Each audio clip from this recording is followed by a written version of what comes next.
জন্মাষ্টমী গোপাল ঠাকুরের জন্মদিবস উপলক্ষে আজকে আমি এত কিছু বানালাম।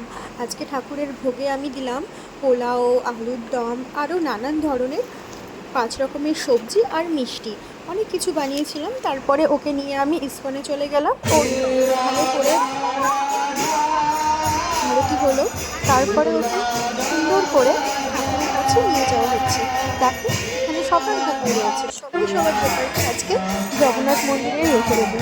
সবার গোপাল একসঙ্গে থাকবে আজকে এখানে।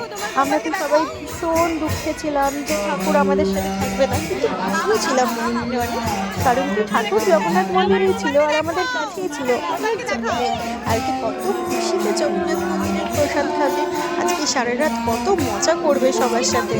আজকে তো ওর খুবই আনন্দের দিন, তাই জন্য আমরাও খুশি মনে ওকে রেখে দিয়ে আসলাম। এত গৃহস্থের যত্ন, আমরা কি আর এত যত্ন করতে পারি যতটা ওরা করতে পারে? আমরা তো সন্তানের মতো ভালোবাসি। তারপরে আর কি, দেখো দূর থেকেই দেখছিলাম সব বাচ্চাদেরকে একসঙ্গে জগন্নাথ ভগবানের নিচে রেখে দেওয়া হলো। আর দেখো সবাই এখানে কত আনন্দে মেতে উঠেছে, সবাই গান করছে, সবাই নাচ করছে। ভীষণ মনে খুশি ছিল, আনন্দ ছিল আজকে।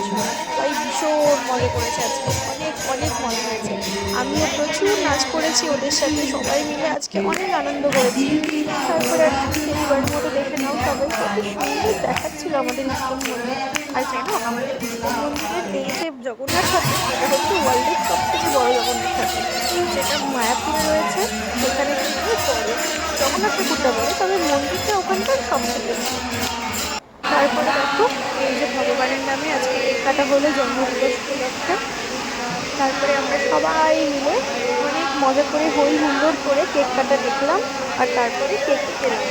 আর এবার দেখো, আমরা সবাই শেষবারের মতো আজকে জগন্নাথ ঠাকুর দেখলাম। এখন এবার গেট বন্ধ করে দেওয়া হবে, আর আমরা সবাই খেতে বসে গেলাম। গেট বন্ধ করে দেওয়ার পরে এখানে শরবত দেওয়া হচ্ছিল, আর প্লেটও দিয়ে দিয়েছে আমাদেরকে।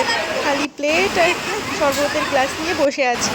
আর এটা ছিল তরকারি, তরকারিটা আজকে ভীষণ স্বাদ হয়েছিল, খেতে যা দারুণ লেগেছে। আর সাবু, মিষ্টি, পাঁপড়